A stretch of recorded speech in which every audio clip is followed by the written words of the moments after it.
Good evening. A regular meeting of the City Council held in council chambers on Thursday, September 26, 2019 at 7 o'clock p.m. for the purpose of transacting any and all business. Notice of this meeting was posted on September 22, 2019 at 9 o'clock a.m. This meeting is being taped and is live on SATV. Please silence your cell phones. Councilors absent, Councilor Gerard, Council President Dibble presided. Councilor Milo moved to dispense of the reading of the record of the previous meeting. All those in favor? Opposed? Ayes have it. I'd like to remind you all that when we go to take a roll call vote, something new with these microphones, please, when Madam City Clerk is beginning to call the roll, please hit your microphones all at one time, because it hasn't been logging in on the voice if you just hit it and shut it back off. So when she goes to call the roll, everybody turn them all on, and then shut them off when we're done with the roll call, please. Thank you. President Dibble requested that everyone please rise to recite the Pledge of Allegiance, led by Councilor Sargent. I pledge allegiance to the flag of the United States of America and to the republic for which it stands, one nation, under God, indivisible, with liberty and justice for all. Councilor McCarthy. Thank you, Mr. President. Moment of personal privilege. Yes. Seeing no objection. Thank you. I just want to take 1 minute just to say a lot of people have reached out to me and they want to know how they can help some of the Salem friend. Most recently, city employee, Mr. Kevin Canacho. Kevin's watching at home. I want to wish him all the best. He's in a fight, and whatever happens when you get into a fight like this, he has a great support team, great family. And but he also has, when you get in a fight like this, you also have monthly bills from all angles. And so the city of Salem and a whole bunch of his friends putting together a fundraiser at the Moose this weekend. And for those, oh, sorry, that's not on. Sorry, Kevin, you missed all that. He'll like it. But they're doing a fundraiser for him this weekend for himself and the family. All the proceeds go to the family. There's an entry fee at the door to get in. All that money goes directly to him. They're doing raffles. They had a big raffle that's been passed around town, $100 raffle tickets that went out, all to raise money for the family. If anyone's interested, obviously, it's a busy time of the year. Someone had asked me to get up and say this, is anyone who wants to make a donation, it's to the Kevin Canacho Fund on Beachmont. That's his address. So if anyone wants to make a donation, they can't go. If some, they're still. I think they closed out taking donations for the raffles as of today. But I could stand here all night speaking volumes about Kevin and his family and what they've contributed to the city of Salem. And I just want to take a moment to wish him and his family all the best. As I stated earlier, he's in a fight. He has the best attitude I've seen on anybody who's fighting something like this. And I wish him all the best, and I hope that through all his treatments, he comes out on the right side of this, and I know he will, because he has such a strong family and has such a strong will. So that being said, anyone who wants to contribute to Kevin Canacho Fund, and I think it's at 8 Beachmont, I believe. Six. Beachmont. If anyone wants to make a donation to the family, and all the proceeds go directly to the family. And this time where they're trying to offset some of the costs, because he is in and out of Boston a lot, going in for treatments and stuff. So all that being said, Kevin, all my best to you, all my best to the family, and here's to a great fundraiser. The event is, thank you, the event is at the Moose on Sunday. It's from 4 to 8. They're going to draw the raffle prizes, I've been told, around 7. So anyone who wants to come down, as I said, it's going to be, they're anticipating a big crowd. They've already moved the venue once. They were starting out someplace and they realized from the response there was going to be a big crowd. So anyone is more than welcome, but if you can't come and just want to make a donation, it's the Kevin Canacho Fund. And I can't say enough about Kevin and his family and the times that we've spent together. And he's such a great guy, and he is battling this, but I've seen him a handful of times over the last couple months, and every time I've seen him, the best positive attitude you want to see out of anyone who's facing something like this. Both he and his family, and I just want to wish him and his family well as they face this challenge. And and I know they're going to face it with all the courage that he has faced it, but and anything like this, sometimes, any little bit helps. And so we're all, he's most recently a city employee, so we're all trying to help him. So I just wanted to take a moment of privilege to say that, and anyone who can show up, Moose on Sunday, 4 to 8. Thanks. Thank you. Very well said. Councilor Fury. Power prayer is so important. Power prayer is so powerful. So I echo your sentiments, Councilor McCarthy. The Carnaccio family is the best of Salem, the very best of Salem. When you think of Salem, it's not historic buildings like this or Chestnut Street. It's people like you and I in this chamber, giving ourselves the public service. And Kevin, Conservation Commission, right? Recreation Commission, Community Preservation Act, the City of Salem. Great family, great wife, great kids, great family. Pep Carnaccio, synonymous, Mr. Salem, Pep Carnaccio Way, Bertram Field, named after him. Mr. Salem, he's in the Sports Hall of Fame at Salem High School. The Carnaccio family, the whole Carnaccio family, like the Kennedy family, the Bush family, synonymous with public service and love for Salem. So I agree, Councilor McCarthy. He's a profile of college, he's a real fighter, and more snow in heaven with prayers for Kevin. Thank you very much. Councilor McCarthy, thank you very much for a good friend and a good neighbor. Thank you. Also well said. I think Kevin Carnaccio is a friend of just about everybody in Salem. Just to repeat, the event for his fundraiser to help him and his family is this Sunday, September 29th from 4 to 8 at the Salem Moose Club, which is located at 50 Grove Street. Public testimony. We have 2 people who have signed up in advance to speak. The first is Jen Lynch. When you approach the mic, please state your name and address for the record, please.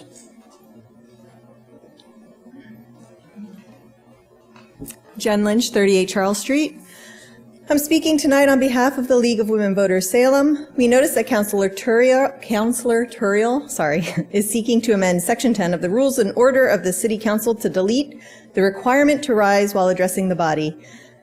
While I now realize that this has been put forth as a way to remedy the mic situation, we are fully in favor of this change and any change that will create a more welcoming and equal environment in city government. In fact, while modifying Section 10, the body could replace Madam Mr. President with Council President and make it more equitable in that way. In March of this year, the body had determined to review the rules in their entirety, and we thought we'd use this proposed amendment to remind the council that there are still many changes needed and to encourage a full review with the goal of creating an inclusive and efficient body. Thank you. Thank you. We have Chris Burke, please.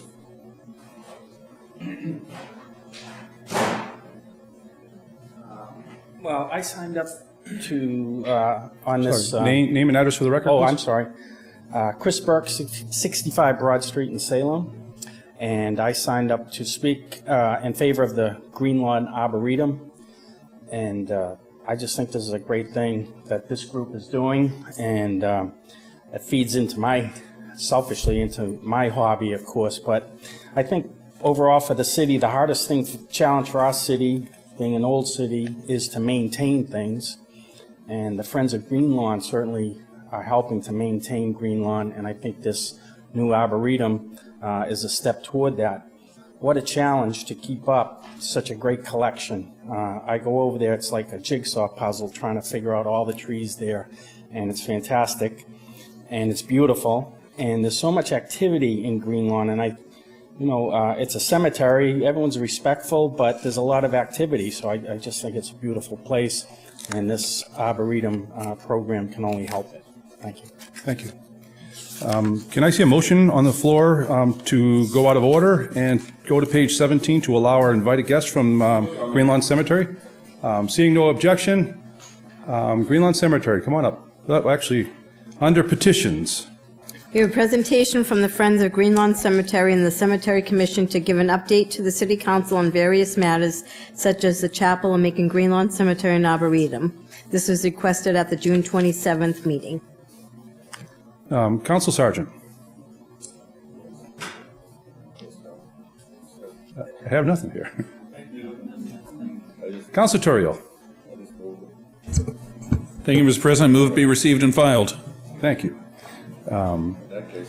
All those in favor? Opposed? The ayes have it. I'd like to recognize our invited guest from Greenlawn Cemetery. Could you simply state your name and address for the record? Sure. Yeah. My name is Christine Lutz. I live at 11 Saltwall Lane. I want to say hello to President Dibble, the Salem City Council, and everyone in the city of Salem, and that's here today to hear this wonderful opportunity about the Friends of Greenlawn Cemetery, and what's happening there with the 1894 Dixon Memorial Chapel and the Arboretum collaboration. A little bit of background about us. We've been around since 2012. We were initially formed as a group to get the Greenlawn Cemetery on the National Register of Historic Places. There are 5 cemeteries owned by the city of Salem, and this was the only one that was not on the National Register of Historic Places. The founder of our group, Pat Donahue, that was her initial goal, to get it on the National Register of Historic Places. That was actually completed in 2015. A couple of things about the cemetery that I'm sure not everyone is aware of that we'd like to highlight is that there's a tree map online, and that's been something that's been developed since we've been around. If you Google Greenlawn Cemetery tree map, there's an actual digital map that comes up, and you can press on the trees and see where they are and their names, Latin names, and things of that nature. There's trees from all over the world in there, so it's actually quite a collection. The other thing that has happened is we have several bird walks a year, and in one morning we saw over 50 different species of birds in Greenlawn Cemetery. I think the list right now for the diversity is up to 120 different species have been seen in there. There's actually, I think, a list to do with, you can look it up online. The other things that have been done, we've taken the conservatory garden. Back in the 70s, the actual conservatory was taken down, which was attached to the chapel, and we've made that into a garden, and there's about 800 plus bulbs that bloom every year in there, and so it's quite pretty. We hope at some point to get the conservatory back, but right now we're using it to beautify the area and make it a wonderful presentation.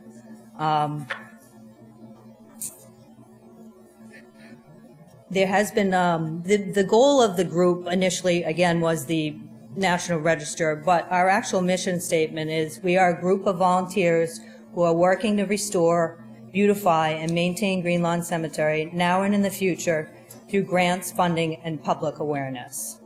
We are currently a 501c3. That happened this year in 2019. We have had over 13 fundraisers, anything from tours to lectures, defending the Union, capturing nature. A lot of them highlight special people that are buried in the cemetery, as well as history about different trees, the chapel, and whatnot. And we are having our 14th fundraiser this weekend. I put a pamphlet on your desk about that, and we'll chat about a little bit more about that in a minute. There has been a Phase 1 restoration that has been done and completed, and that was in June of 2016 to 2017. This is a beautiful high Gothic chapel. It's 1894. It was given to the city of Salem by Mr. Walter Scott Dixon on May 18th, 125 years ago. You have a booklet in front of you that was our May fundraiser, which highlighted 125 years of the chapel. He gave this to the city with a $35,000 trust fund. I just want you to be aware of that as well. We are here to support the city, work with the city, and getting this chapel restored, as well as the conservatory back. As I said, Phase 1 has been done. It was $206,000.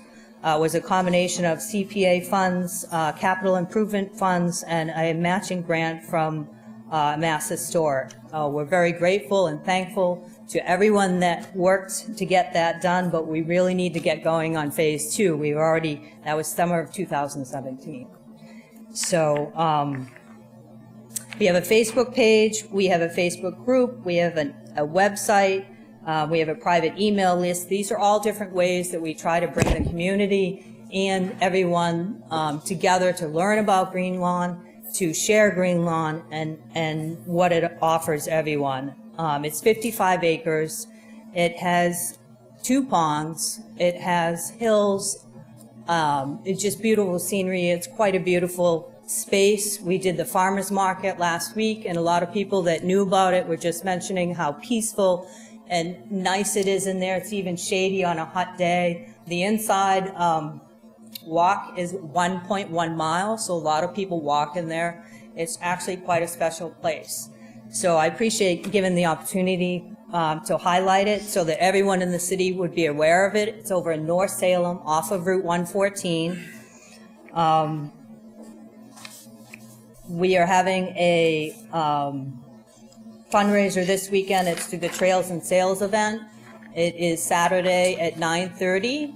There will also be an open house for the chapel from 9:30 to 1. At 10 o'clock, we will be planting a special tree with the Tree Commission to keep Salem as a Tree City USA. So that's going to be part of the event. We're actually having Chris Burke and Dr. Lisa Delicio give a tree stroll, and Dr. Delicio came to us through the Arboretum collaboration. So I'll speak about that for a minute if I may. The Arboretum collaboration is Salem State University and the City of Salem working together with whoever wants to be involved, because it's part of their community-based participatory research department, which is under the Center for Civic Engagement. So it's a collaboration of people, and they truly want anyone that's involved, anyone can get involved that's into trees or just wants to help. This spring class, they had an actual class at Salem State University. The students would come to the cemetery and they had to identify trees. So we're along in this process on the Arboretum at this point, but we still have a ways to go. We appreciate, again, the city involvement, and just, again, anyone else that wants to help to put this together. It's going to be through ArbNet, which is an online accreditation. I think there's only about 20 arboretums in the state of Massachusetts right now. This arboretum will open up so much more funding, grants, and possibilities for the restoration, beautification, and preservation of Green Lawn Cemetery, as well as the Dixon Memorial Chapel. So I'd like to thank you tonight for giving us the opportunity to share our project and our passion for this beautiful place and treasure, and really a historic gem in Salem. And I hope you continue to work with us to see the chapel completed, the conservatory back, and this to be, and Green Lawn Cemetery to be listed as a arboretum. Thank you. Thank you. Councilor Fiore.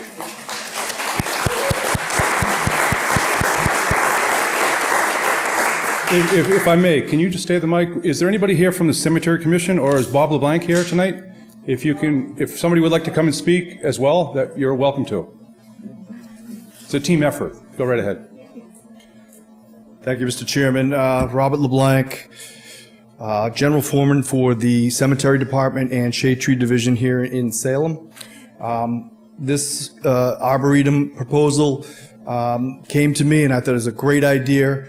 The Cemetery Commission has charged me to work with the Friends of Green Lawn and the Arboretum to make this come true, and I'm really looking forward to this opportunity. It'll be a great asset to the Green Lawn Cemetery. Thank you. I think we'll be taking a vote later tonight on your nomination to become our new tree warden, I believe. Hi, I'm Susan Dame Green. I live at 1 Broad Street in front of Broad Street Cemetery. And I am on the Cemetery Commission. And I want to laud all the Green Lawn people for this work, because not only have they highlighted what's happening in Green Lawn, they've been able to do something about it. And we're working now. I got the idea from the Green Lawn folks to start the Broad Street, Friends of Broad Street Cemetery. We call ourselves FOBS. That was a Chris Goff acronym for us. And they have inspired us to do this. They're inspiring other cemeteries. I've been speaking with Laura Fury, who does Howard and Charter Street. and she's interested in what they're doing. So I really want to support what they're doing and tell, as part of my idea of the Cemetery Commission, is this is very important work for the city to recognize the historic significance of the cemeteries in Salem. And how many people, especially now that Charter will be closed for October, how many people are coming to the other cemeteries? And what a thing it is with wonderful artwork. The artwork is from the 1700s, and it's still all there. So I just want to speak in support of what's going on. May I ask you a question, being on the commission? Can you mention or discuss briefly that Green Lawn is slowly running out of space and that we need to start a planning process for that? I'm a fairly new member, as Christine and Lisa know, of the Cemetery Commission. But yes, we've been told that there's just 5 years space left in Green Lawn. 5 years, okay. However, realize that what's becoming more and more popular is cremations, and that takes less and less space. So I can't tell you what the future is for Green Lawn and what the future is for Salem for cemeteries. I can tell you some of the history. Great, thank you. Okay. Sure. Bob LeBlanc. Thank you, Mr. Chairman. Hopefully I can help answer that question. Right now in the developed part of Green Lawn Cemetery, there's roughly about 500 available spaces for burials, and that's a full burial. The plan moving forward would be to have a master plan, and we will look at creating a crematory area called a columbarium. So anybody that wanted to do the cremation interments could go into the special area, the columbarium. And also there are several large tracts at the Green Lawn that we could look at to develop. So until we can do a master plan and identify those spaces and then do some survey to break up the plots, that number will come forward. So it's a work in progress. Thank you. Councilor Fury. There's no I in team, as you said, the word team, there's no I in team, as Bill Belichick always says, no I in team. And it's going to be a team effort, as has been a team effort in the Green Lawn. Green Lawn is Mother Nature's jewel and treasure in Salem, all year round. Whether it's the fall foliage coming up in October, all year round. My son Johnny worked 2 summers there during the high school years. He actually fell in love with it. He was like a Tom Sawyer, Huckleberry Finn, working in Green Lawn. Absolute treasure, beautiful treasure. Good team effort by Pat, Chris, and so many good people of the commission. And I have on my front, in my living room, one of the functions that you did, one of the fundraisers you did, I have this beautiful painting in my living room of the beautiful pond. Absolutely beautiful pond here in this brochure. It's gorgeous. The chapel is absolutely gorgeous. Firefighters, sometimes when they have their annual firefighters service, they have it in there. And we've had services over the years in the chapel. It's breathtaking. So much history. Christine, the Lutz family is synonymous, very similar to the Kevin Camacho's family, giving back to the city of Salem. Absolutely. Thank you very much for you and your family giving back so much. Green Lawn is a jewel. Like Winter Island, we have down in Salem Willows. We are so lucky to live in Salem. In this chamber, there's people like you, Christine, Chris, and Pat, that make Salem very special, and Kevin Camacho, that make it. Speaking of the Community Preservation Act, Kevin Camacho, right? So people like you and people in this chamber, this is a legacy for generations to come. It's a jewel for generations to come. It's like a national park. Teddy Roosevelt's a national park. It's Salem's national park. And thank you for being wonderful angels, living angels, to this beautiful treasure all year round. Thank you. Any further comments? Councilor McCarthy. I remember that. I really don't need it, but they tell me they can't hear me at home. I just want to take a moment, and once again, I was flipping through this brochure, and second to last page, for when this fundraiser was held, I think it'd be remiss if we didn't read these names. A special thank you to for their ongoing leadership and support of Green Lawn in FOG, I guess that's Friends of Green Lawn, FOG, preservation and restoration efforts. Pat Donahue and Christine Lutz, thank you. And then we have co-chairs Denise Balfe, I hope I said that right. Ward 6 Councilor Beth Gerard, I'm sure that Councilor Gerard will be up here doing this if I hadn't done it. Candace Horgan, Charlie Lipson, Cheryl Pope, Michelle Rice, Deborah Schneider, Rich Stafford, and Polly Wilbert. I want to because the special thank you went out, and they didn't say it, but I will, and also on the page before this, I mean, obviously, when you talk about restoration of a building of this nature, of this age, it takes lots of funds, as Councilor Fury alluded to, the CPA. They also have their tax ID number listed so that it's a charitable donation, they're a nonprofit, but it's also, if you want to make a donation to the Friends of Greenlawn through PayPal, it's friendsofgreenlawn@gmail.com, or you can make a check payable the old way like I do, Friends of Greenlawn, and mail it to Friends of Greenlawn, P.O. Box 1001, Salem, Mass. So, I mean, obviously, I want to thank them for all their good work and what they do. It's a beautiful chapel. It's a beautiful space. And they do a lot of good work. And as we've just heard, that there's a lot of the other cemeteries have taken a lead from their leadership on this to try to make improvements to those historic places as well. So I want to thank them for that. And thank them for coming in tonight. Any further comments? Being none. Councilor Fury?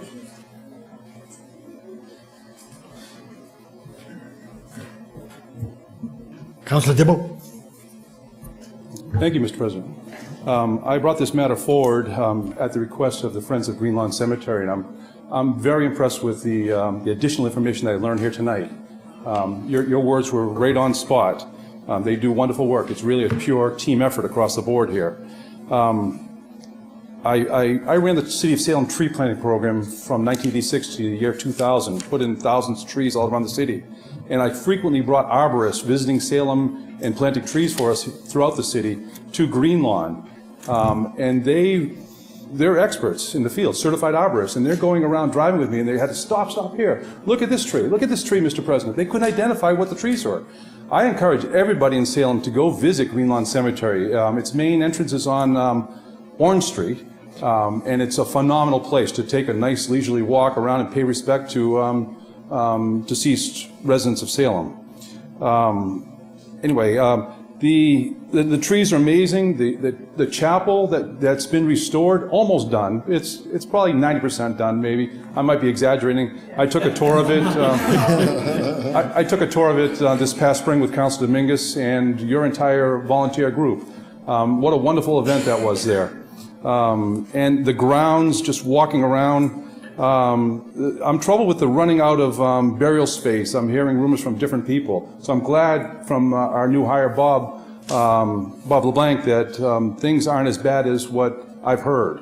I'd like to make a motion to refer this matter to Committee on Government Services and have it co-posted, and to invite both the Friends of the Greenlawn Cemetery and our Cemetery Commission and our future city arborist, if he gets voted in tonight, I think, for a better discussion of how we can help the Friends from a city and a city council standpoint, and in terms of the chapel, the arboretum, and writing grants, and just giving them their encouragement, but also talk about the space in a better detail, not to supersede what our excellent cemetery commission is, just simply ways that the city of Salem and the city council can help you.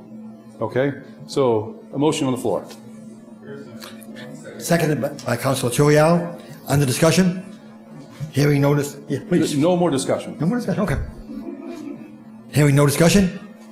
All those in favor? All those opposed? Unanimous. Thank you. Thank you. So, folks, while you're all here in the room, the chair of that committee will set a date, probably about a month or so out, maybe right after Halloween, I don't know. It's up to the chair. And you'll all be invited, okay? So thank you again for coming here tonight. How about a round of applause for our excellent volunteers here?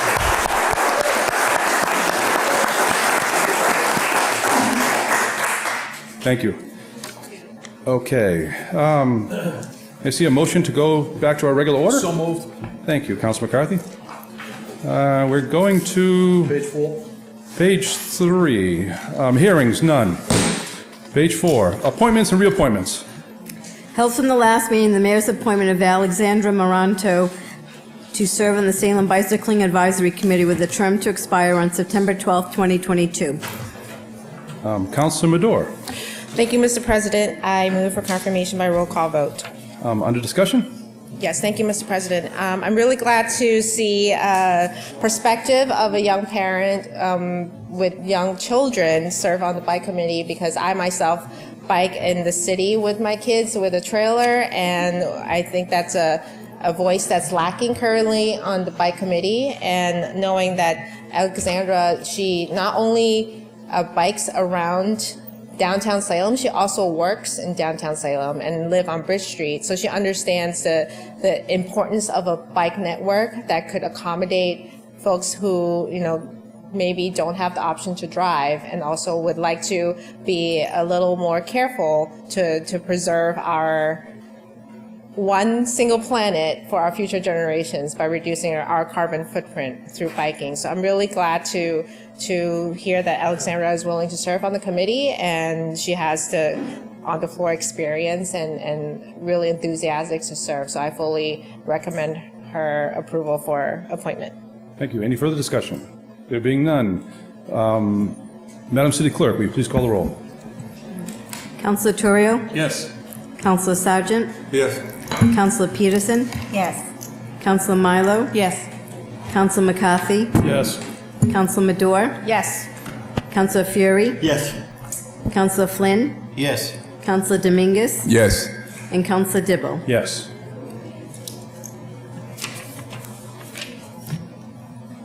On the matter, 10 councilors present, 10 voting in the affirmative. The matter carries. Further appointments and reappointments. Mr. President. Oh, I'm sorry. Councilman Madore. Thank you, Mr. President. I move to suspend the rules to allow Alexandra to address the council if she so chooses. Seeing no objection. Alexandra? Just wanted to say thank you to the council, and I look forward to serving. Thanks. Thank you. Further appointments and reappointments. We have held from the last meeting the mayor's appointment of John Watney. What is it?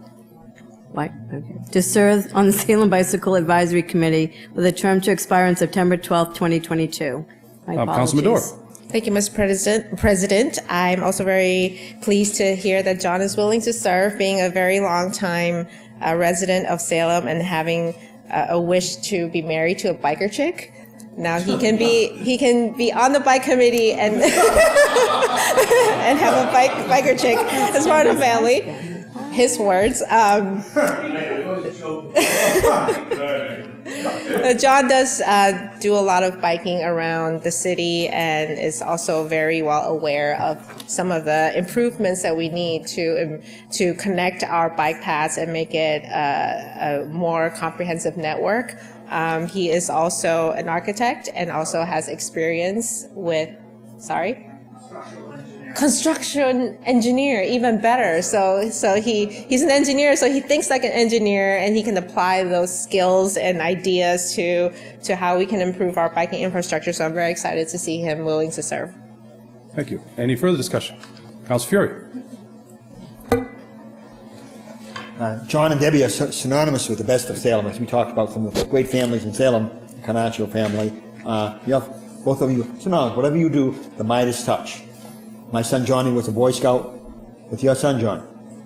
You're a great father, great father. You're contributing now to this. Amazing. The best part of Salem are the people. Buildings like this, wonderful. People like you make Salem special and shine. And you are the wind beneath our wings to make Salem the city that it is. Thank you much, Sean and Debbie. Thank you. Thank you, Councilor.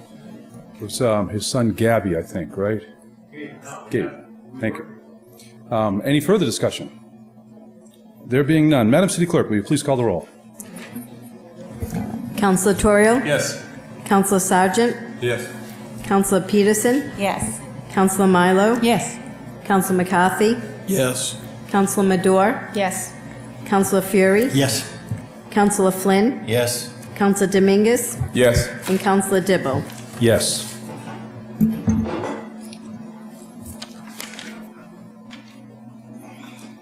On the motion to appoint John Watney to the Bicycle Advisory Committee, 10 councilors present, 10 voting in the affirmative. The matter carries. Councilman Madore. Thank you, Mr. President. I'd like to suspend the rules and invite John to address the council if he so chooses. Seeing no objection? Thank you all. I've actually worked in Salem for 30 years, had the opportunity to walk to work in Salem. It's actually faster than driving some days. I go biking almost every day, and I take public transportation. I do all of those three things more than I sit in the car. So I really think of the city as a network of non-automobile pathways. And I see that network starting to be put together within the last 5 years. There's been a lot of changes, so I'm really excited about the opportunity to help fulfill that vision. Thank you. Thank you.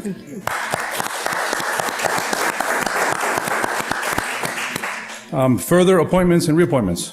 We have held from the last meeting the mayor's appointment of Matt Caruso to serve on the Salem Bicycling Advisory Committee with a term to expire on February 11th, 2022. Councilor Fury.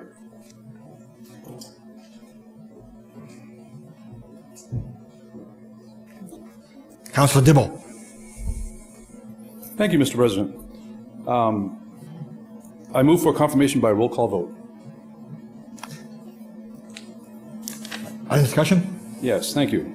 Under discussion. I've known Matt Caruso for a long time, maybe 25 years or so, and I love seeing him on his bicycle all over the place. He commutes from the furthest point. He was my neighbor for a long time, bicycling around the Moffett Road neighborhood, living on Pershing Road. But he moved to further south in Ward 7, and he rides almost every day to downtown Salem. He gets on the train and goes to Boston, and he rides different places. He rides maybe 2 decades worth of Pan Mass challenges, raising money, and doing all sorts of other bicycle things. So I don't think we could find a better person, actually, with John Watney, the two of them coming forward together. I think it's a nice team we have coming forward on the board together. So with that, I move for confirmation by roll call vote. Any further discussion, please? Hearing no further discussion, Madam City Clerk, a roll call vote, please. Councilor Torrio? Yes. Councilor Sargent? Yes. Councilor Peterson? Yes. Councilor Milo? Yes. Councilor McCarthy? Yes.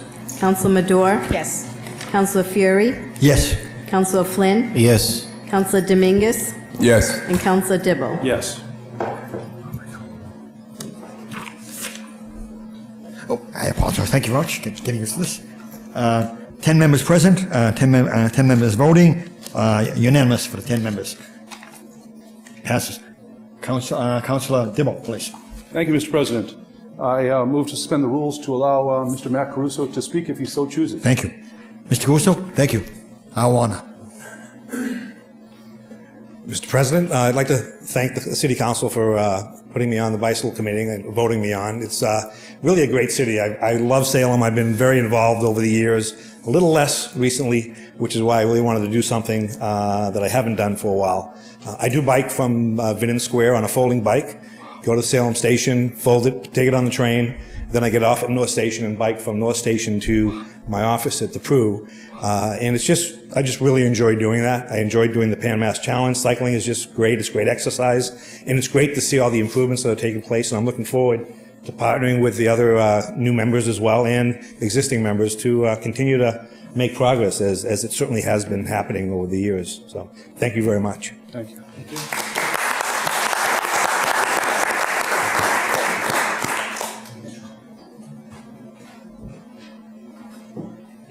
Okay, further appointments and reappointments. We have the mayor's appointment of Robert LeBlanc to serve as the tree warden per Mass General Law, Chapter 41, Section 106. Councilor Fury. Mr. President, I move for suspension of the rules, please. Seeing no objection, Councilor Fury.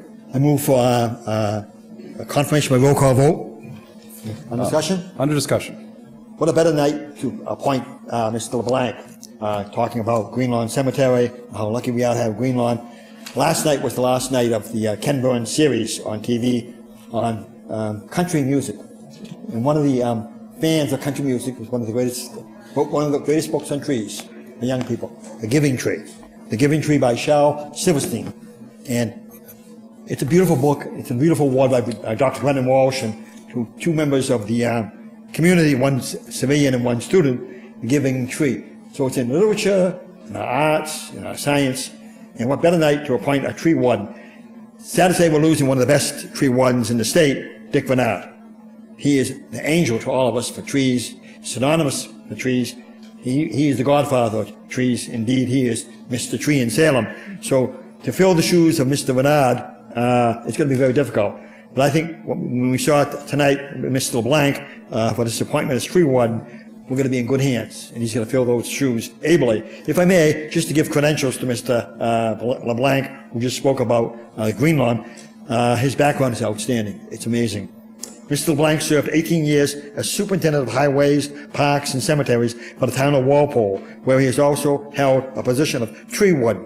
In that capacity, he earned the town a Tree City USA Award, a designation in competitive grants for tree planting.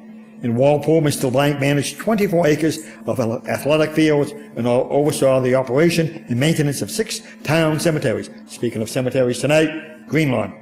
Having been a tree warden, Mr. LeBlanc comes to the position in Salem with many years of experience with relevant statutes, regulations, state programs, and the best industry practices for tree management. Mr. LeBlanc has also served 24 years in the 101st Engineer Battalion of the Massachusetts National Guard. Wow. Retiring in 2010 after serving 2 deployments in Operation Iraqi Freedom. Amazing. For which he earned the Bronze Star for Leadership in Combat Zone and the Meritorious Service Medal. Mr. LeBlanc is a Massachusetts Certified Arborist, a member of the Massachusetts Arborist Association and the Massachusetts Cemetery Association, and serves on the executive board of the Massachusetts Tree Wardens. We couldn't be in better hands. He's going to be a great tree warden to help replace Mr. Renard, and I hope we move for confirmation by roll call vote, if I may, Mr. President. Thank you. Very good. Any further discussion? There being none. On the motion by Council Fury for confirmation by roll call vote, Madam City Clerk, will you please call the roll? Councilor Torrio? Yes. Councilor Sargent? Yes. Councilor Peterson? Yes. Councilor Milo? Yes. Councilor McCarthy? Yes. Councilor Madore? Yes. Councilor Fury? Yes. Councilor Flynn? Yes. Councilor Dominguez? Yes. Councilor Dibble? Yes.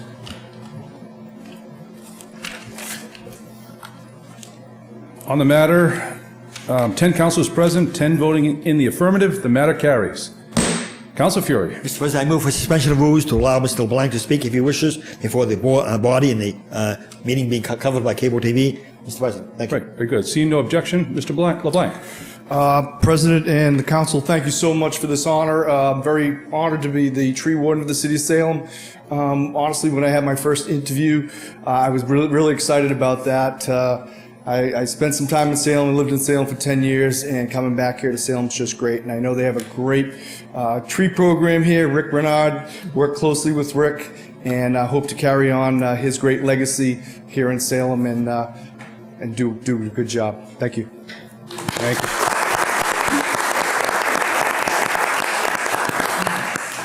What a nice night for trees in our cemetery. Welcome back, Mr. LeBlanc. Further appointments and reappointments. With the mayor's reappointment of Todd Waller to the Salem Traffic and Parking Commission with a term to expire on September 29th, 2022. Councilman Madore. Thank you, Mr. President. I move for confirmation by roll call vote. Under discussion? Very quickly, Mr. President, really glad to see Todd willing to continue to serve on the commission as a downtown business owner. His perspective is very important on this commission. So I'm really thankful that he's willing to serve again. Thank you. Any further discussion? There being none. On the motion, Madam City Clerk, will you please call the roll? Councilor Torrio? Yes. Councilor Sargent? Yes. Councilor Peterson? Yes. Councilor Milo? Yes. Councilor McCarthy? Yes. Councilor Madore? Yes. Councilor Fury? Yes. Councilor Flynn? Yes. Councilor Dominguez? Yes. And Councilor Dibble? Yes. On the motion, 10 councilors present, 10 voting in the affirmative. The matter carries. Councilman Madore. Oh, not here? It's a reappointment. Oh, reappointment. Sorry. Thank you. Further appointments and reappointments. The mayor's appointment of Dominic Sebastian to serve as a constable with a term to expire September 12th, 2022. Council McCarthy. Thank you, Mr. President. I move that be received and placed on file. All those in favor? Opposed? The ayes have it. Communications from the mayor? None. Mayor's informational page? None. Motions, orders, and resolutions. Councilor Fury. Mr. President, it's my honor as the Dean of the City Council and leaving this particular term to do this following motion, if I may. Ordered that the meetings of the qualified voters of the City of Salem be held in several precincts in the City of Salem at the polling places designated hereon on Tuesday, November 5th, for the purpose of casting ballots in this city biennial election for the election of candidates for the following offices. For 4 councilors at large, councilors at wards 1, 2, 4, 5, 6, and 7, 3 members of the school committee. Being a teacher for 40 years, I taught in elementary school, and I always would bring my students to the polling place downstairs. What a living democracy to allow my students to go to see their parents vote. And that's where it all is, voting, a democracy. It's not always clean, it's not always easy, and it's very difficult. But voting is very important. 18% of the voters voted in the primary in Salem. 6% in Lynn. 12% in Boston. It's a franchise that our soldiers are fighting for in Iraq. Mr. LeBlanc, just here this evening, serving in Iraq. It's a franchise, it's an obligation for all of us to vote. And I sincerely hope it's a great turnout for this election in November. I won't be a part of it, I'll miss being a part of it there, but I love taking my students to downstairs to vote, to see the parents vote, see what voting is all about, and that's what it's all about. Mr. President, thank you. Thank you. Madam City Clerk, I believe we need to, Council Fiore, rather, we need to read the, and be it further ordered with a list of polling locations? Sure, sure. Can we do the bottom? Waive the reading is fine. Oh, wait, sure, okay. Okay, very good. I'll be glad. Then we have a second, and be it further ordered at the bottom. Sorry, Council Fiore, we have one more issue at the bottom. And be it further ordered that the polls at said meetings be opened at 7 a.m. and closed at 8 p.m., and that the city clerk be instructed to post this notice as required by the law. So no excuse to vote, right? Thank you. Any further discussion? There being none. On Council Fiore's motion for adoption, all those in favor? Opposed? Ayes have it. Further motions, orders, and resolutions. Council Turiel. Thank you, Mr. President. City of Salem, the year 2019, an ordinance to amend an ordinance relative to ordering display of flags. Be it ordained by the City Council of the City of Salem as follows. Section 1, Chapter 2, Section 145 is hereby amended by deleting Section 2, 145 in its entirety and replacing with the following. The mayor of the City Council may at any time order flags to be be displayed on the public buildings or on any city flag staff, and that the mayor shall transmit the order to the appropriate department. Section 2, this ordinance shall take effect as provided by city charter, and I move for adoption for first passage. Under discussion? Thank you, Mr. President. Just briefly, at the last meeting, we had a rather animated discussion about the city council order to raise a flag at Riley Plaza, where in digging into the ordinance, we're not supposed to be placing those orders.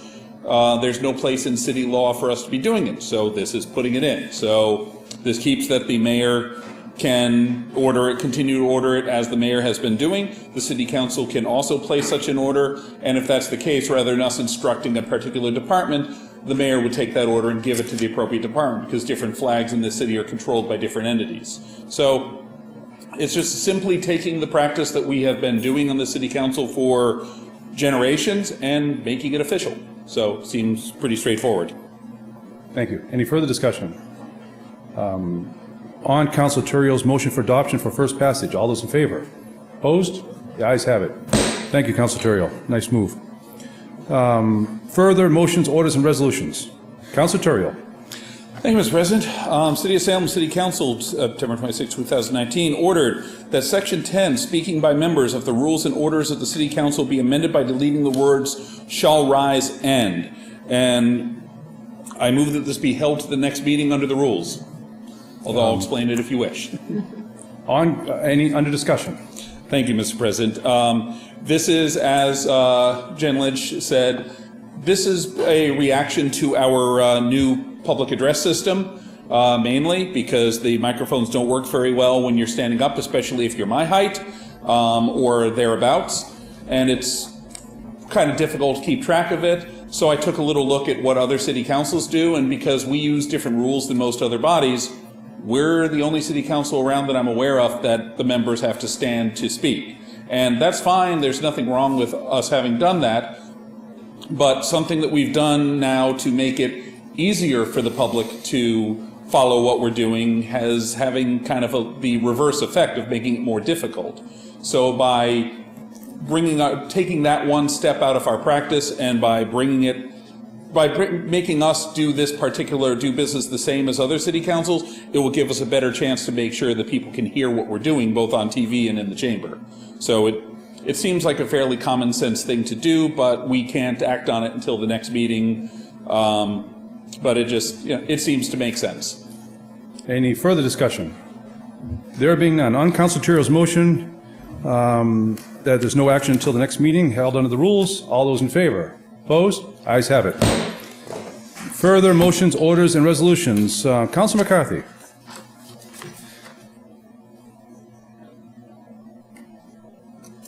Just 1 second, please. There's a whole pile. On the Halloween parking? Yeah, have to get the right one.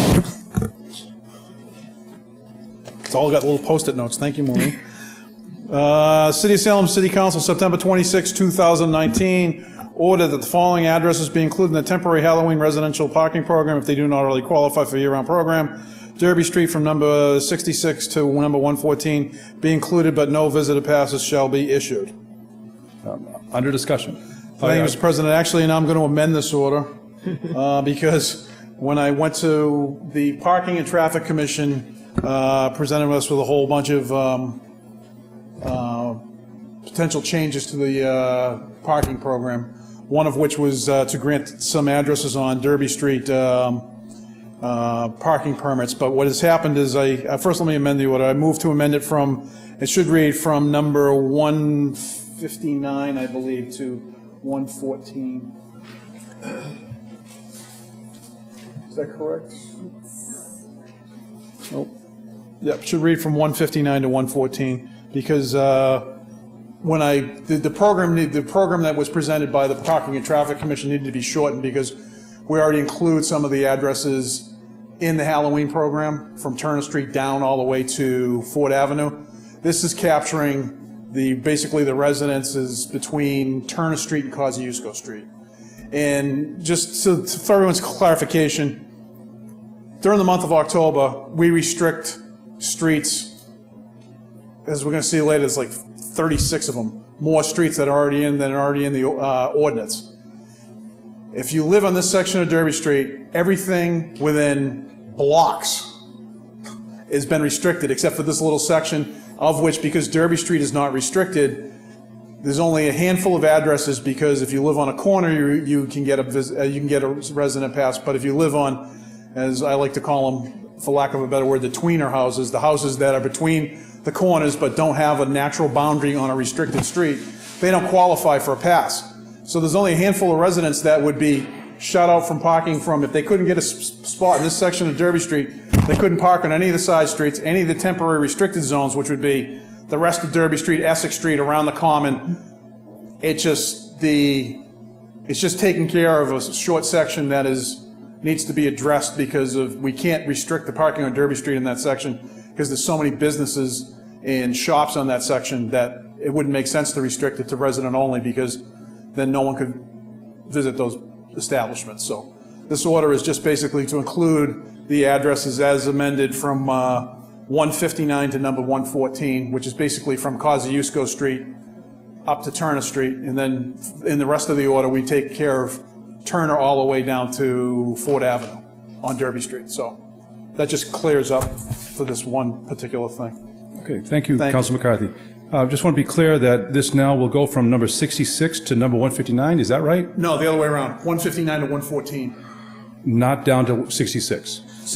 Okay. Thank you, Mr. President. 66 is already covered in another order, which we restrict by ordinance, by the Halloween parking ordinance. Derby Street is restricted for parking from Turner to Webb, and then we've extended it from Webb to Ford.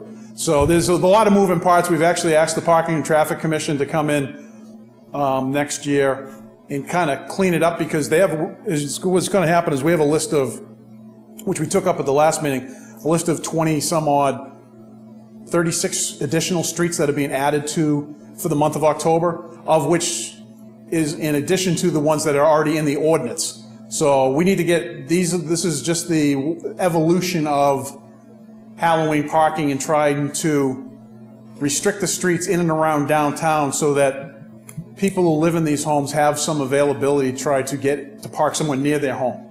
So, but this is just clearing up one little section of Derby Street that has there's a handful of residences on that particular section of the street that don't qualify on any program. And where we're shutting down everything else around them, it's not equitable to not include them in the program. Great, thank you. I appreciate your attention to detail, and I apologize. I just want to make sure that we weren't making a mistake because the numbers were kind of No, trust me, I interesting. did it twice. Okay. Any further discussion? There being none. On Council McCarthy's motion to add Derby Street from numbers 159 to 114 be included, but with no visitor passes shall be included. All those in favor? Opposed? The ayes have it. Further motions, orders, and resolutions. Council Madore. Thank you, Mr. President. City of Salem City Council, September 26, 2019, ordered that the price to park at the Church Street West lot for non-residents shall be $30 on the following dates: October 5th, 6th, 12th, 13th, 19th, 20th, 26th, and 27th. And I move for adoption. Under discussion? Yes, thank you, Mr. President. So I think we already passed this. So for residents during the weekends, the Church Street lot is free. And we are increasing the price to park on these lots during the weekends on October to encourage visitors to park in the garages so that there's more space for residents. So I think this is a good way to disincentivize visitors to park on the lot so there's more space for residents. And I'm really happy that we're doing this. It's right in the middle of downtown. Thank you. Thank you. Council Madore, can I ask what happens on Halloween night, October 31st? Yes, thank you, Mr. President. So on Halloween night, all the streets are closed, so most of the traffic will not be coming into downtown. So I wouldn't worry too much about parking, and we encourage folks to park in the MBTA garage anyway. So. Thank you. Any further discussion? There being none. On Council Madore's motion for adoption, all those in favor? Opposed? Ayes have it. Further motions, orders, and resolutions. Council Milo. Thank you, Mr. President. I hope people pick up on this, my voice. Is this going to work like this? Okay, because I have a soft voice. I know that. Let's see. City of Salem, City Council, September 26, 2019, ordered that the City Council Subcommittee on Community and Economic Development partner with the Planning Department to schedule a public meeting to discuss the potential of developing affordable housing in conjunction with public parking at the Church Street parking lot. Under discussion? I'm sorry, your motion is to? What are you moving for? Adoption. Adoption, thank you. Under discussion. Sorry. Thank you, Mr. President. Just very briefly, there was an article, I think it was in the Globe a couple weeks ago, that Roslindale is doing this very thing, well, having a community meeting about putting a building over a parking lot, but maintaining the parking. I think this is an opportunity for us to look at how we might be able to leverage public land for affordable housing, and for me, senior housing is close to my heart. And I think it's also an opportunity for, a robust community discussion on the front end of any of these projects. So the only thing I would add to this is that I would like to see the meeting held in the Community Life Center. I think this chamber is not the place to hold the meeting. So I would like to just add the amendment that we hold it, that the meeting be held in the CLC. Thank you. Thank you. Further discussion, Councilor McCarthy, then Councilor Madore. Thank you, Mr. President. I'd just like to make a friendly amendment that we invite the SRA. The SRA actually has control over the lot, so any discussion with regards to any potential repurposing or reuse of it, they'd have to be involved. So if we could, if the good council would accept that, just to make sure that the chair of the SRA or the SRA itself is invited. Yep, thank you. Councilman Dorr. Thank you, Mr. President. I'm really glad, and I commend my at-large counselor colleague for bringing in this order, but I'm concerned about the city council actually driving the disposition of Church Street lot, because the property owner is the Salem Redevelopment Authority, and for any redevelopment discussion around their property, we have to check with the property owner. And being a liaison of the SRA, this is the first time I heard about this process. And also just to kind of walk back a little bit, earlier this year, we had north of downtown, Imagine Salem north of downtown visioning process to talk about what are some of the opportunity sites for affordable housing redevelopment or mixed-use redevelopment, and this was one of the parcels. The neighbors in downtown, they all had different ideas, and we had a very robust public discussion there, and I believe many of us were there. And in addition to that, in late 2017, the SRA actually commissioned a study to understand how are the best and most strategic ways to redevelop Church Street parking lot. And the finding, and I encourage everyone to look at this report, it's 3 pages, really easy to read. The findings are that we need to take on the courthouses first because they're the most valuable in terms of historic preservation. And we did that. The city came together and did that, and the RFP is currently moving forward, and that is taking a lot of time and resources of not just the planning staff, but also the SRA, taking their attention on this RFP process, and it's been a very positive process. And the other recommendation is that we need to understand that there is a really big building right next to Church Street parking lot that everyone is focused on reinventing, the Museum Place Mall and garage. And in order for that to be redeveloped, we need to think about how that can be clustered with Church Street parking lot to get the best development team, because we can't build this on our own. We need private and public partnerships. We're going to need a lot of tax subsidies to make this happen. So to just focus on Church Street parking lot, I think it would not be a good way to talk about affordable housing in a vacuum, focus on one parking lot when we have a lot of opportunities around that parking lot that we need to capitalize on. And we all know that the Museum Place Mall is an eyesore of downtown. So those conversations have to come together, and we've been having that conversation. So I understand there needs to be a full public process, but that's the purpose of the RFP process. And the SRA has to drive that conversation, because first they're the property owner, and they are the ones who has the authority to drive the RFP. And I'm just concerned about the capacity right now, because they're in the middle of an RFP for the courthouses, and they don't really have time to take on another big project. And lastly, the neighbors downtown, we've been surrounded by 1, 2, 3 developments, and we're all feeling the pressure of construction. So I was very surprised to be getting emails from my neighbors that there's talk about redeveloping Church Street with all this activity already happening, and people are getting really anxious. Like, what's next for Church Street parking lot? So I think we need to really look at the timing of this conversation, because we're all feeling a lot of pressure with big projects breaking ground, big projects that are getting development interest. I just don't know if we should take on another big project like this. And I agree, we need more affordable housing. The seniors want to live downtown so they can walk everywhere and not rely on cars when they may be no longer able to drive and they're close to amenities. But I'm very concerned about the timing and who's actually driving this conversation. And the SRA has a really good track record of making sure these processes go really well. So I really don't want to open up a public discussion through our subcommittee. I would rather see the SRA do this when they have the capacity and the time to do it. I yield. Thank you. Council Terrell, then Council Fury. Thank you, Mr. President. I don't have a problem with having a discussion on the topic, but with many of the caveats that the Ward 2 councilor just shared, that we, the city council, and in fact the administration, don't actually control that property.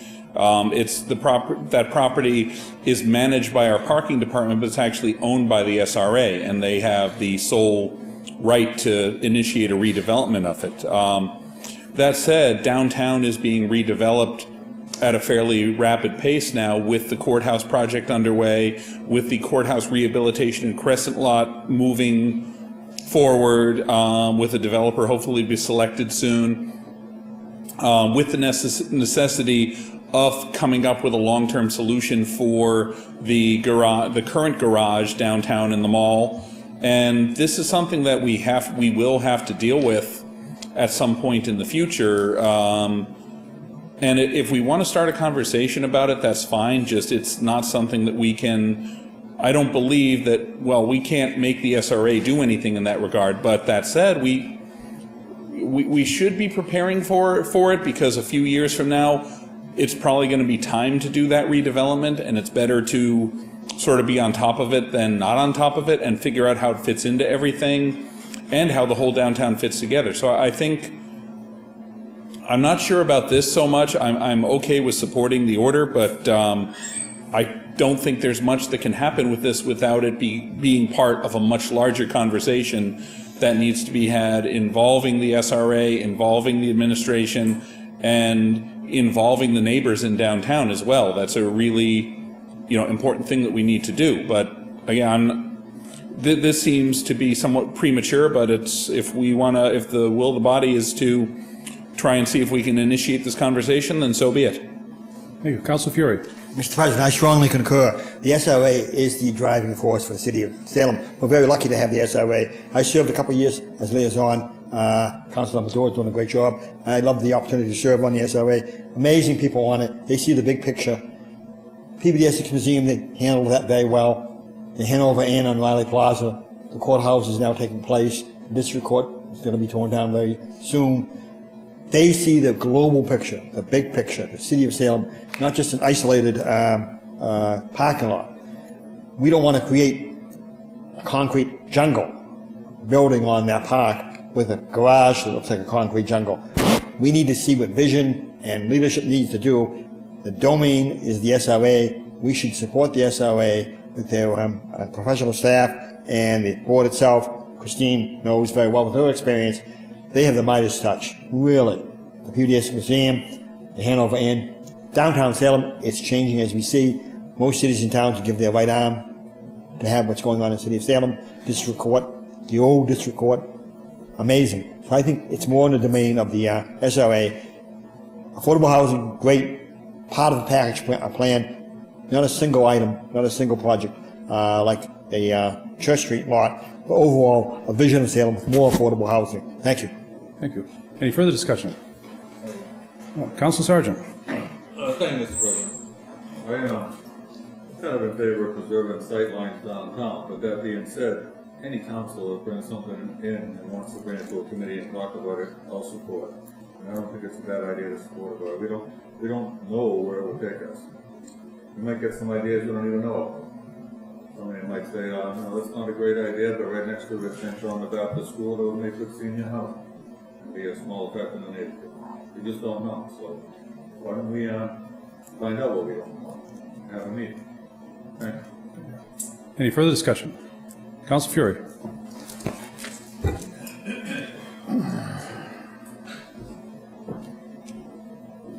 Councilor Dibble. Yeah, thank you, Mr. President.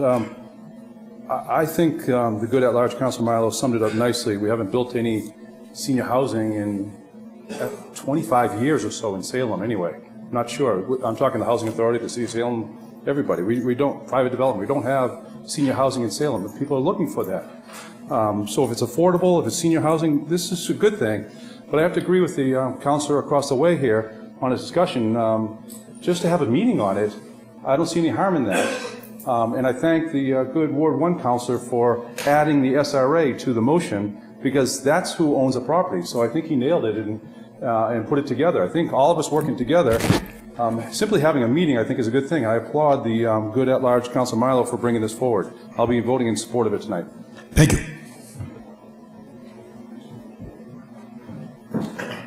Any further discussion? There being none. On Councilor Milo's motion for adoption, amended by Councilor McCarthy to invite the SRA, I'm sorry, Councilor Milo. Thank you, Mr. President, and to add the meeting be held at this. Oh, I apologize. I forgot that part. Yes. Okay, let me rephrase that. On Councilor Milo's motion for adoption, as amended by Councilor McCarthy's to invite the SRA and to hold the meeting at the Community Life Center down on Bridge Street, all those in favor? All those opposed? The ayes have it. Further motions, orders, and resolutions. Councilor Milo. Thank you, Mr. President. City of Salem and City Council, September 26, 2019, ordered that the Planning Department report to the City Council the number of condominium conversions in Salem for each year beginning in 2012 to present. The report should also include the type of buildings that were converted, such as two-family, three-family, multifamily, and the number of condominium units that were created in each building as a result of the conversion. I move for adoption. And under discussion. Thank you, Mr. President. Just briefly, this is just a piece of the research that I'm doing regarding all these different housing ordinances or zoning ordinances that are coming down. And rather than me just send an email to planning, I thought it would be easier to bring it in as an order so that we're all getting the same information as opposed to just me getting the information. So it's just strictly research. Thank you. Very good. Any further discussion? There being none. On Councilor Milo's motion for adoption, all those in favor? Opposed? The ayes have it. Further motions, orders, and resolutions. Councilor Madore.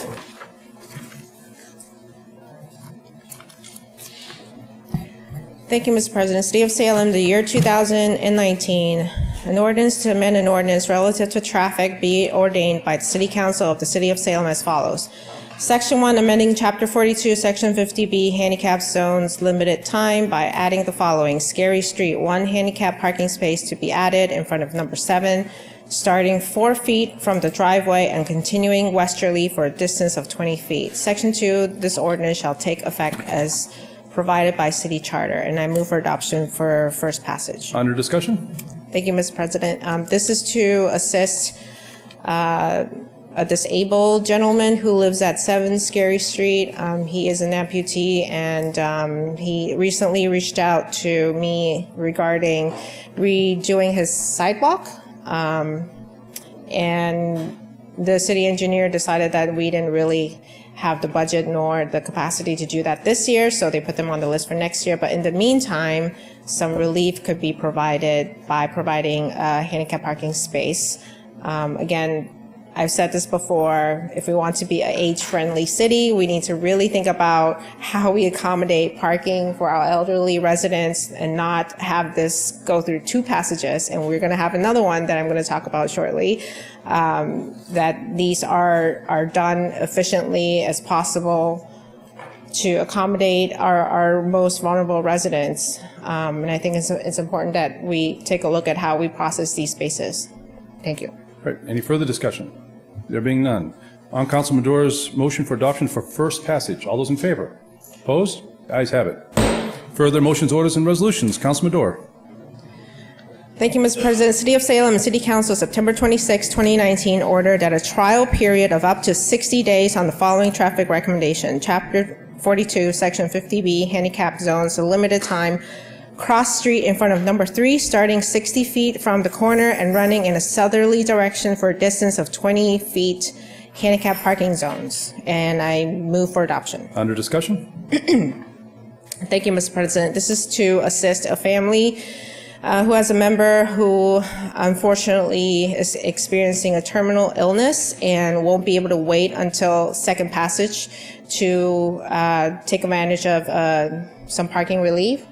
So as an emergency measure, I I asked the lieutenant to look at maybe a trial period of having a handicap space in front of the family's home so they don't need to carry the gentleman from far away to the house. So again, I every time I bring these forward, I'm always feeling a sense of urgency that we need to make this more efficient because people are literally dying before we pass these.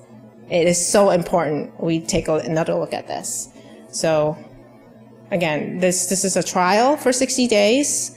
I'm not sure what's going to happen after 60 days, but when the trial ends, we will move the space. Thank you. Thank you. Any further discussion?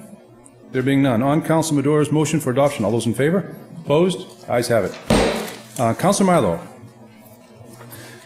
Thank you, Mr. President. City of Salem and City Council, September 26, 2019, ordered that the Parking and Traffic Commission submit a table to the Committee on Ordinances, Licenses, and Legal Affairs comparing fines for communities they surveyed to recommend fine increases, such as Boston and Cambridge, and that the table include fines for the surrounding communities of Salem, to include Peabody, Beverly, Danvers, Marblehead, and that the report be transmitted by the next Ordinances, Licenses, and Legal Affairs meeting, where we take up Council Order Number 693, Chapter 42, Section 17A, Schedule of Fines regarding penalties. And I move that this go to Ordinances, Licenses, and Legal Affairs. Under discussion? Late file. I'm sorry, late file. I think this is our first late file this whole year. Do we need to take a vote on a late file, Madam City Clerk? We do. Okay, on Council's motion, on Council Milo's motion, all those in favor? Opposed? Ayes have it. First one of the year. No more. That's good. Committee reports.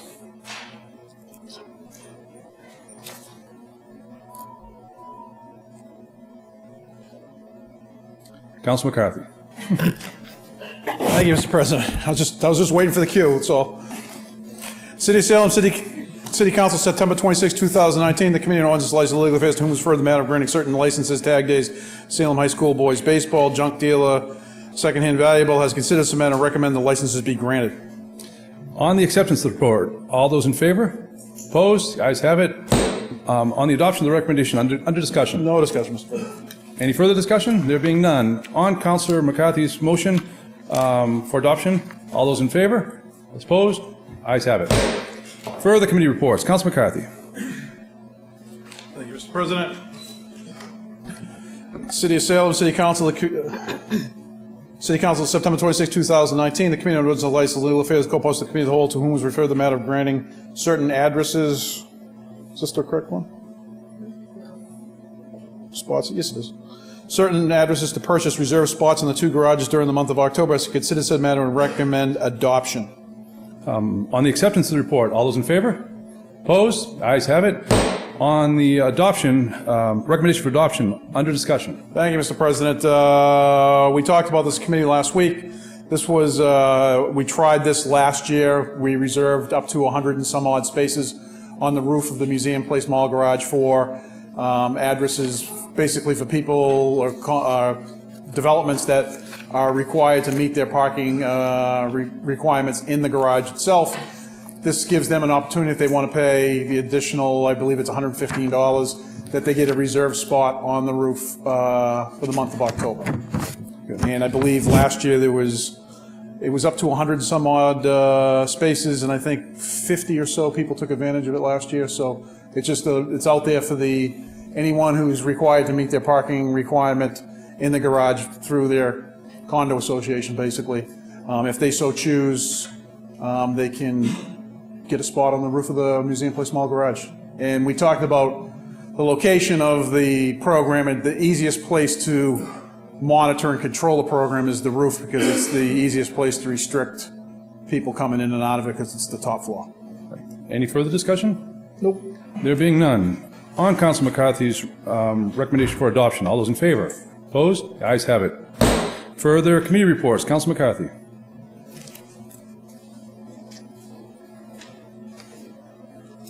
It was so much easier when they were in order. Excuse me, Mr. President, sorry. Temporary streets, resident permits, concerns.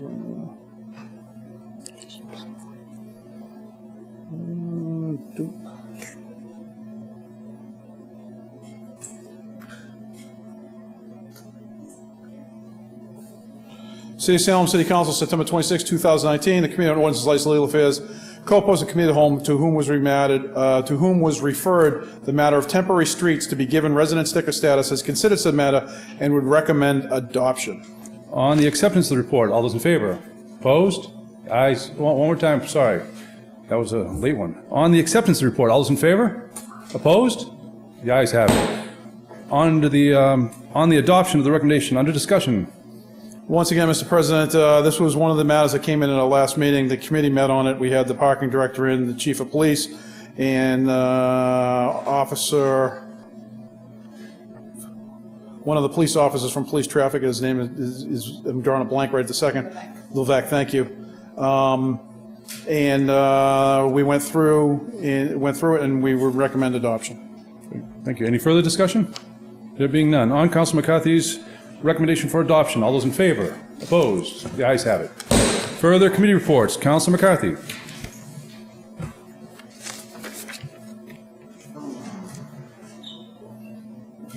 Thank you, Mr. President. City of Salem and City Council, September 26, 2019. The Committee on Ordinance, License, Legal Affairs co-posted Committee of the Whole, to whom was referred the matter of the parking director to receive 50 emergency parking passes to distribute as needed during October, has considered said matter and recommend adoption. On the acceptance report, all those in favor? Opposed? The ayes have it. On the adoption of the recommendation, under discussion. Thank you, Mr. President. We met last week, and as stated earlier, we had the parking director in and police traffic. And this is just a way to give some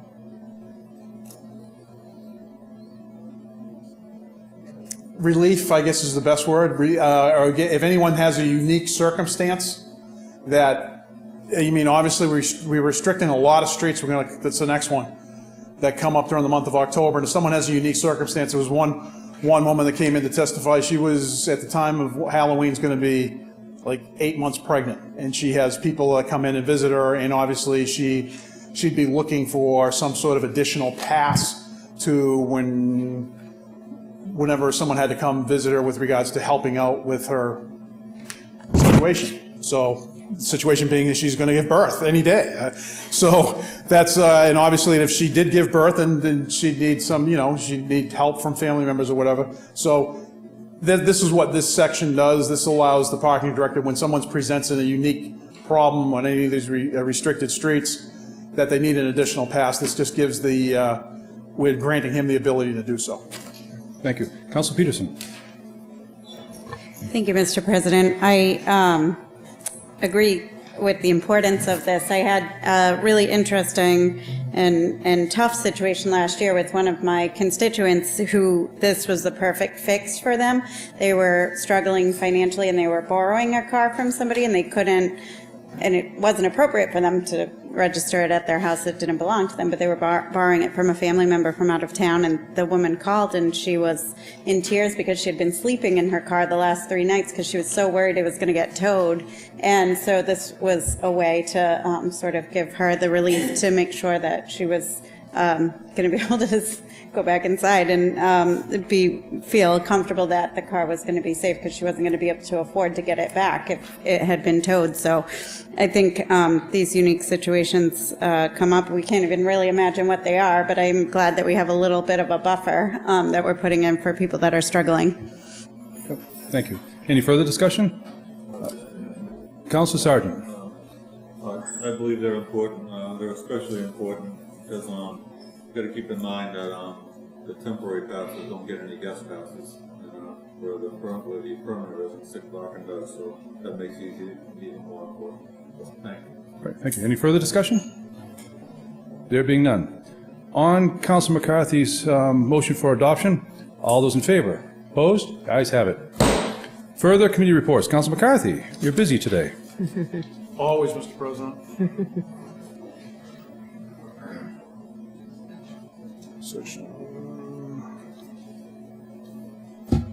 Thank you. City of Salem City Council, September 26, 2019. The Committee on Ordinance, License, Legal Affairs co-posted the Committee of the Whole, to whom was referred the matter of amending traffic ordinance, Chapter 42, Section 75, residential sticker parking program, has considered said matter and recommended the matter remain in committee. On the acceptance of the report, all those in favor? Opposed? The ayes have it. On the adoption of the recommendation, under discussion. Thank you, Mr. President. We decided to leave this in committee because after the discussion, as it's going to come up in one of the next committee reports, came out of our last meeting, we ordered additional streets be added to the Halloween program on top of the streets that are already in the Halloween ordinance. And we actually had to have the parking director go back after the fact because we had so many different orders and ordinances to make sure that we had we could just see overlap in the program.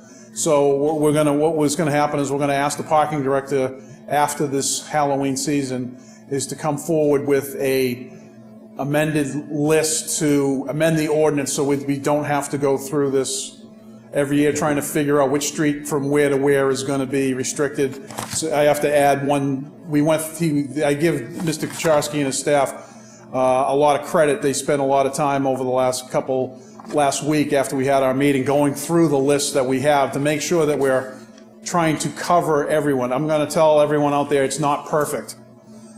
Halloween is not perfect. We're trying. And we, through different ideas that came up last year with reserved spaces on the roof of the garage for downtown residents, to extending the orange streets out farther, we're trying to make it more Salem friendly for Salem people who live in and around downtown because they get inundated with the traffic and the congestion and the people who come patronize Salem for the month of October for Halloween. But with regards to this one, I think that after we run through this year and we see if there are any, because the more we add streets, the more the next street requests as we work further out. So after we get through this season, we'll see where the requests are, and then we'll try to bring it in an order form so that we don't have to go through this all again next year. Any further discussion? There being none, on Council McCarthy's motion for adoption, all those in favor? All those opposed? The ayes have it. Further committee reports. Councilor McCarthy. Thank you, Mr. President. City of Salem, City Council, September 26, 2019. The Committee on Ordinance and Licensed Legal Affairs co-posted the Committee of the Whole, to whom was referred the matter of amending resident sticker parking, Chapter 42, Section 75, Halloween streets from October 1st through November 1st. Has considered said matter and recommend adoption. If we get adopted, I have one add. It never stops. Okay. Under the acceptance of the report, all those in favor? Opposed? The ayes have it. Under the adoption of the recommendation, under discussion, Councilor McCarthy. As is stated in this order, there is 75 streets that are going to be either partially restricted or restricted during the month of October. In addition to that, if I may, Mr. President, I'd like to order that Warren Street from Flint Street to Pickering Street be given temporary status as well. As stated earlier, Mr. Kucharski went through all the lists that we had from the ordinance to requests from last year to streets that were in front of us, streets that were added by certain councilors at last meeting. We put it all together.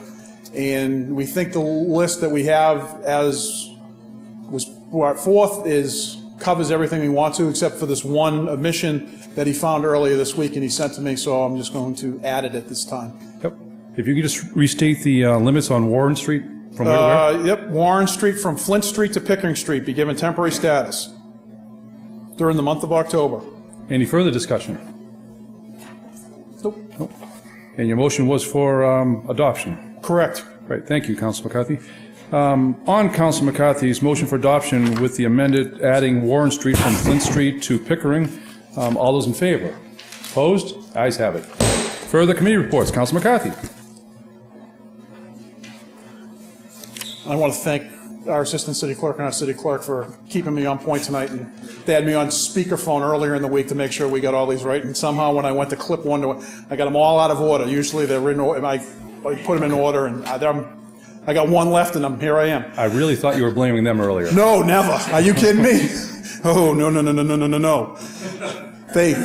definitely make us all look good, and we had to make sure there was a lot of material that was being covered in our last committee meeting with regards to the month of October, and they've handled everything with the elegance and grace as they always do to keep me in line. So I want to thank them for doing that. So, City of Salem City Council, September 26, 2019, the Committee on Foreign Licensed Legal Affairs co-posed the Committee of the Whole, to whom was referred the matter of amending traffic ordinance section 4217A, list of fines, has considered said matter and would recommend the matter remain in committee. On the acceptance report, all those in favor? Opposed? The ayes have it. On the adoption of the recommendation, under discussion, Councilor McCarthy. As was alluded to earlier by a late file that I can't talk about, this is the fines that are in committee as proposed, the increases in fines across the board, from parking in a crosswalk to parking near a fire hydrant to parking in a handicap spot. And the list, as was sent to me as the committee asked Mr. Kucharski to send me the list, they proposed a set of increases to the fines based on their survey, and they sent me the list of the surveyed municipalities. So what I will do is I will take the order, which I can't talk about, and make sure that the amended list actually contains those additional ones as well, so that when I bring it up at our next committee meeting, that we'll have all those fines available. Thank you. Any further discussion? No? On Councilor McCarthy's motion for adoption, all those in favor? Opposed? The ayes have it. Further committee reports. Councilor Dominguez. Thank you, Mr. President. City of Salem, City Council, September 26, 2019. The Committee on Community and Economic Development co-posted with the Committee of the Whole, to whom was referred the matter of expanding the HD zone to include all parcels within city and rename the HD zone to Salem HD zone. I recommend to be accepted. Accept the report. Under adoption. On the acceptance of the report, all those in favor? Opposed? The ayes have it. Under the adoption of the recommendation, under discussion, Councilor Dominguez. Thank you, Mr. President. We met on this week. We had a very productive meeting, and we all recognize that we need to have some more discussion. So we closed the public hearing, and we recommend to have another meeting. I mean, to keep it on committee. Yes. Thank you. Very good. Any further discussion? Councilor Peterson. Thank you, Mr. President. I'm just very hopeful that we can get this out of committee very quickly. This is something that I think is critical, and we've passed it twice already before for, as it's expanded. And so this is the third time. And I think we should hopefully be able to get our questions answered very quickly and get it back out to the full body. Thank you. Thank you. Under further discussion, Councilor Dominguez. Thank you, Mr. President. Yes, we do recognize that this is a matter that needs to be having attention, and I agree with my colleague, Ward Councilor 3, Peterson, and I actually recommend that we find a date as soon as possible so we can meet and discuss. But the reason why we keep it in committee is because some of the members of the committee have some questions that need to be answered. Even though we know this is a very important issue, but when one of us has a question, we need to stop and try to answer those questions. Thank you. That's very good. Councilor Madore. Thank you, Mr. President. I'm glad that we are considering expansion of the HDIP zone, and I just want to stress again the urgency of our housing crunch in Salem. And this is one of the most coveted tools for developers to develop market rate and affordable housing. And the fact that the state has a cap of how many tax credits that developers can apply for under this program, once all the applications are in and the cap has been maximized, everyone else has to look for something else. So the longer we wait, the more we lose. I just want to emphasize the urgency of passing this. This is so important. We've passed this twice already. It's a tool that we can use. It's not a mandate, it's a tool. And we talk about toolbox, have lots of tools. This is one of them. So I just want to make sure that we understand the urgency of passing this. Thank you. Thank you. Any further discussion? There being none. On Councilor Dominguez's motion for adoption, all those in favor? Opposed? The ayes have it. Communications from city officials, none. Petitions. We have a petition from Comcast to install a conduit at 94 Washington Square East. Hearing ordered October 10th, 2019. Further petitions. We have an invitation from Salem Funeral Home to City Council to attend a Veterans Memorial Service November 2nd, 2019. Councilor Flynn. Thank you, Mr. President. And I move that this be granted. Under discussion? Yes, I'll just read this brief letter that they sent us. Council members, once again, our annual Veterans Memorial Service is being held in honor of deceased veterans who have served in the armed forces. It is the privilege of Salem Funeral Homes to pay tribute to those who have served our country. It would be an honor for us, the families and the veteran organizations, to have you and city officials with us during the service.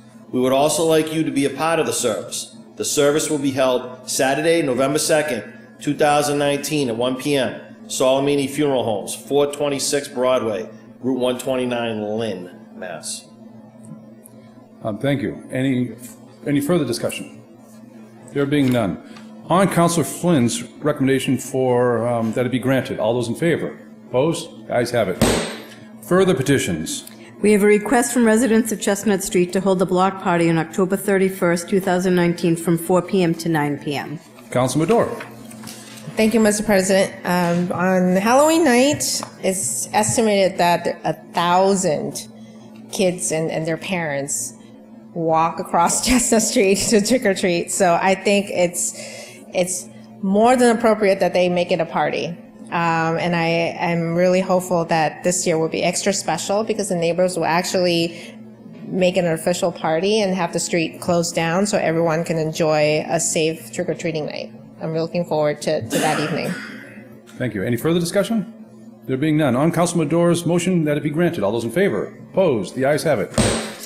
Councilor Fury, I guess.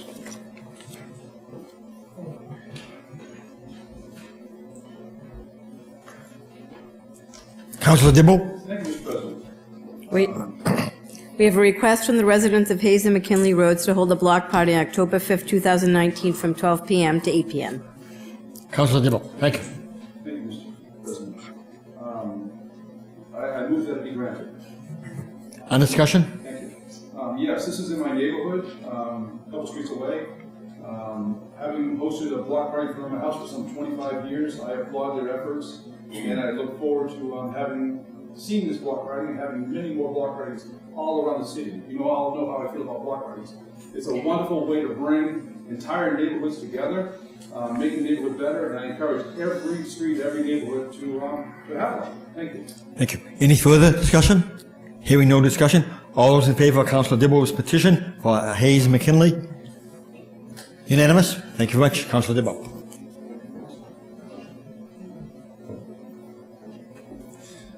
Further petitions. We have a request from residents of Pleasant Street Ave to hold a block party on October 28th from 4 p.m. to 8 p.m. Councilor Medora.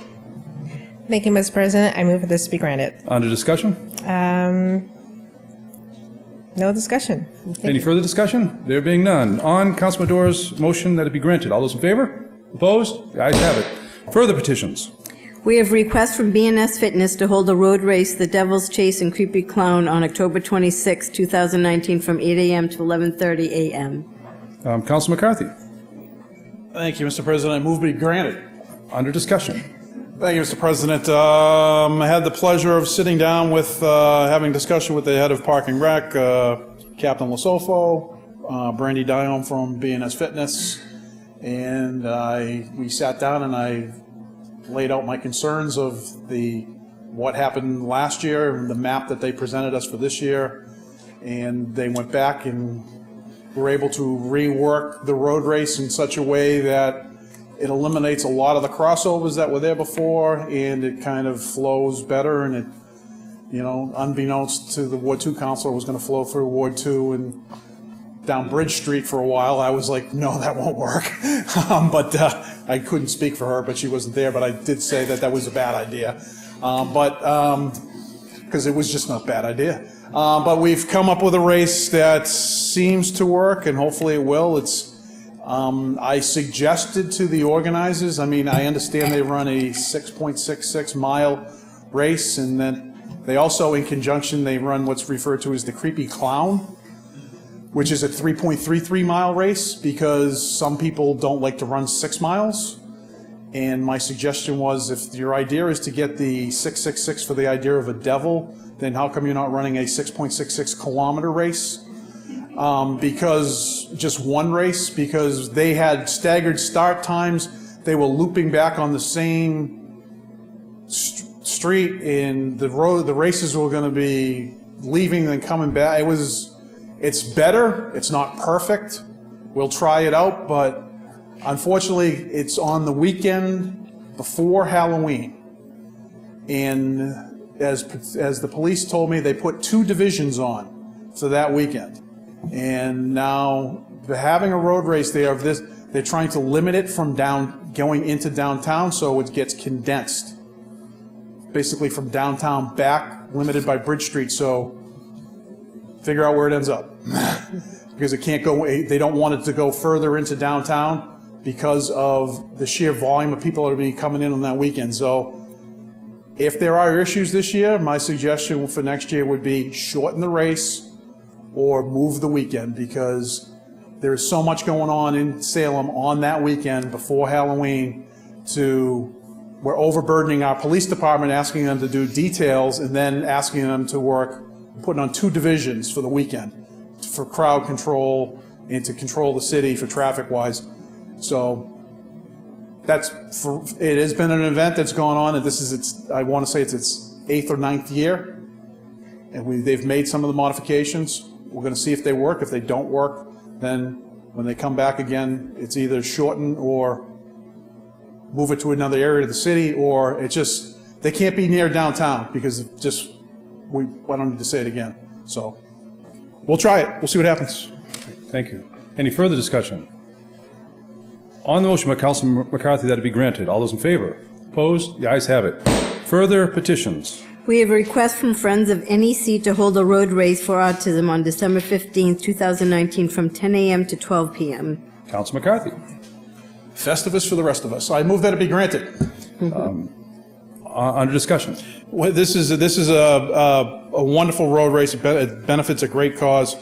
And as you can see in the application, after expenses, 100% go back to the charity. And it's in the month of December. It's not when you expect to see a road race. Sometimes they run in snow. They don't run if it's snowing, because if it's snow emergency on, that's why they have a snow date for it. You typically don't see that. But it's a wonderful event. It's for a great cause, and I move that it be granted. Any further discussion? Council Fury.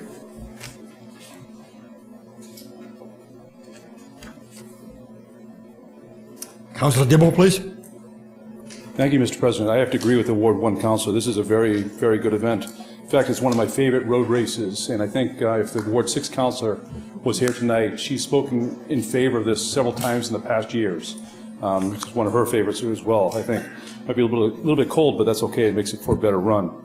I just want to point out that the Friends of the NEC, that's the North Shore Education Consortium, and they take in challenged children who need extra help from all over Essex County and a little bit beyond, from Revere up to the New Hampshire border, and I'm not sure how far west they go, but I think it's inside Billerica. So it's a big, big area they take in with maybe 150 or 200 children at schools in Topsfield, in Peabody, 2 in Beverly, and 1 in Ward 7 within the grounds of Salem State University.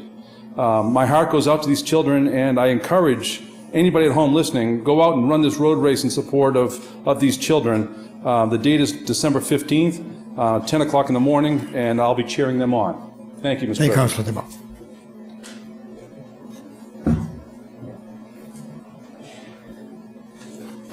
Any further discussion?